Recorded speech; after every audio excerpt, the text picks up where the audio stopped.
So for monopolistic competition,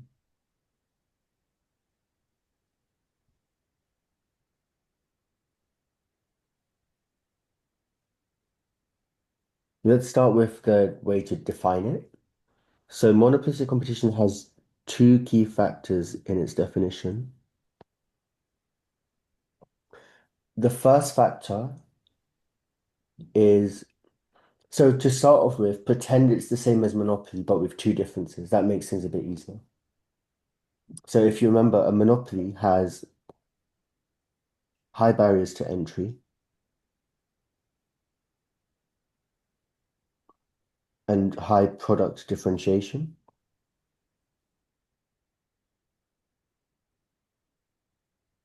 and imperfect information and like one or two sellers, one seller dominating the market.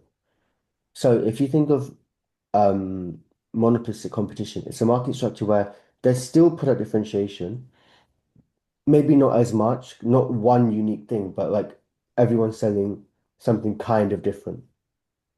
Okay, so slight product differentiation. And then the main thing that's changed now is that we're looking at markets where there's low barriers to entry. Okay. So in real life, you have markets like, sorry.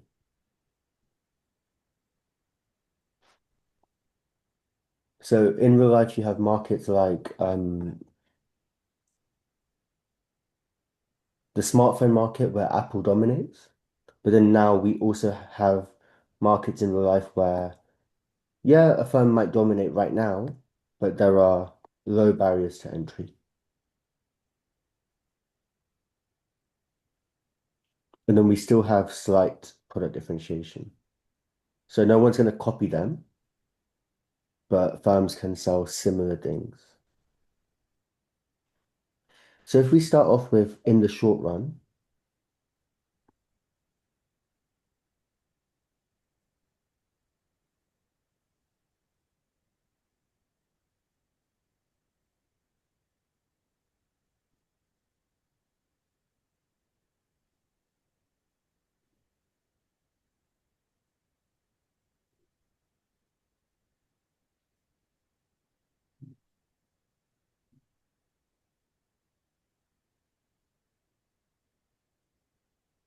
imagine this, but actually we can make a couple of changes. So the first one is that now it's not as much of a necessity or it's not as unique or it's not as much addictive. So we can make average revenue a bit more elastic. You don't really have to draw this. You can just say this in your paragraph. But instead of average revenue being like this, it could now be a bit more elastic. So maybe like this. If that's your average revenue, then your marginal revenue doesn't have to be as steep as well. It can just be like this. Okay. Marginal cost stays the same. Sorry, average cost stays the same. And your marginal cost stays the same. Now, the firm is still profit maximizing. That's where MC equals MR.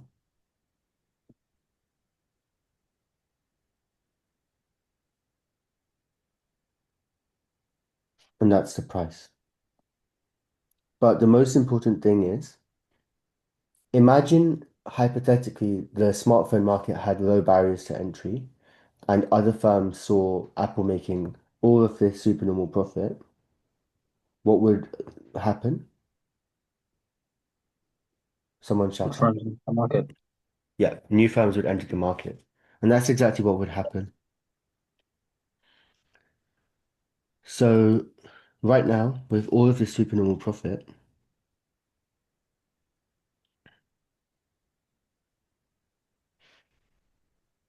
new firms would want to enter this market. So let's just quickly assess the short run. The short run is the exact same as a monopoly. Okay.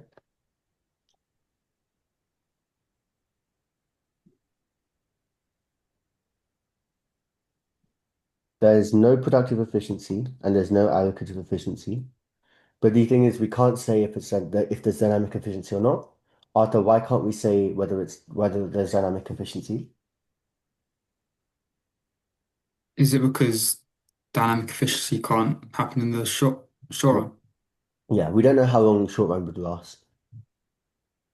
Okay, cool. I'm just gonna rub this out now. Um, but you can do another diagram if you're taking notes. So if we now go to understand what would happen in the long run, well, in the long run, this would happen. New firms would enter the market, so supply would increase. So each firm would have less demand. Okay. So if each firm has less demand, your demand curve would shift to the shift like to the left. So that would be your new demand curve, and then that would be your new MR curve. Okay. It will take a bit of practice, but all that's happening, same diagram, your average revenue and your marginal revenue are shifting to the left. Why? Because new firms have entered the market. What are they going to do? They're going to profit maximize. MC equals MR here. That's your quantity, and that's your price. Okay. You don't have to do it on the same diagram. You could do it on a different diagram. And now the firm is making no supernormal profit because that's also their cost. Okay. You will need to practice this, and we'll go over that again. But just to summarize one more time, think of it as it's exactly the same as a monopoly, except now there's no barriers to entry or low barriers to entry. Therefore, new firms can enter. When new firms enter, your average revenue curve shifts to the left. Your marginal revenue curve will follow that. You definitely don't need to do it all in one diagram, so you can just do it separately. So I'll just show you how to do that so that you can do it carefully.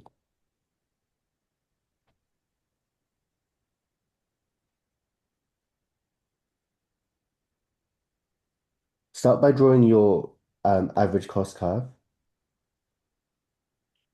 and your marginal cost curve. And then this is the hard bit. You need to draw your average revenue curve somewhere that it skims the average cost curve. Doesn't matter where it skims it, as long as it skims it somewhere reasonable, like here.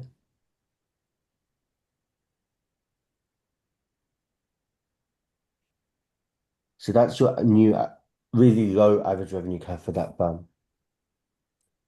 Now, you kind of need to cheat a bit because you want to show this. So let your marginal revenue curve cut through there, wherever you've cut it. Okay. You can watch that back and just practice, but that's all. Why do we do that? Well, we want to kind of show that when they're profit maximizing here, you go up and the price and the cost are the same. That's your price and you're also your cost. So now there's supernormal profit. There's no supernormal profit. Allocative efficiency, productive efficiency, we'll check in a second. And then after, is there any dynamic efficiency here?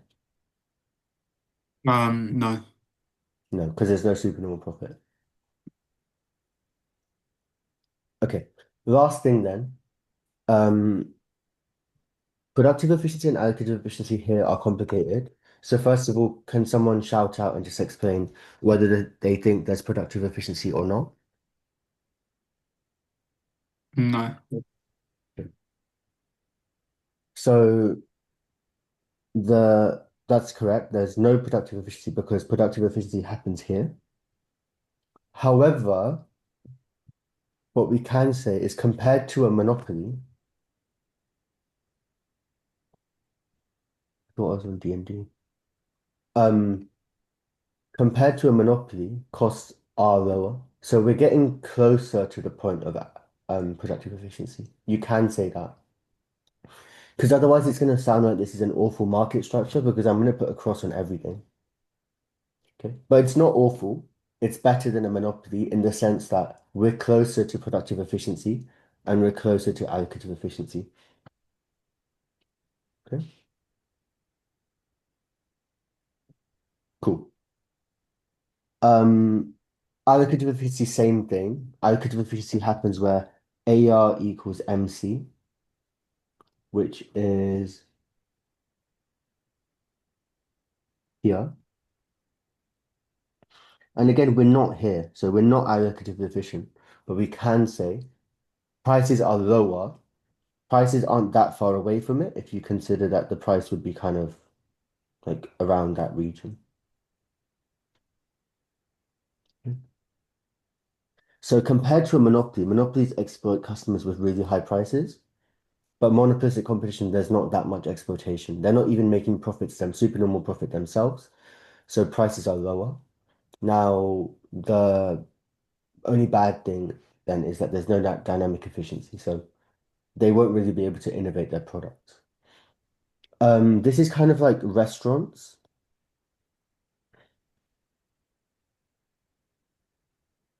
and stuff like that. So if a restaurant was to open up in a certain area, they may make supernormal profits. Compared to a phone shop like Apple, it's not that hard for other restaurants to open up.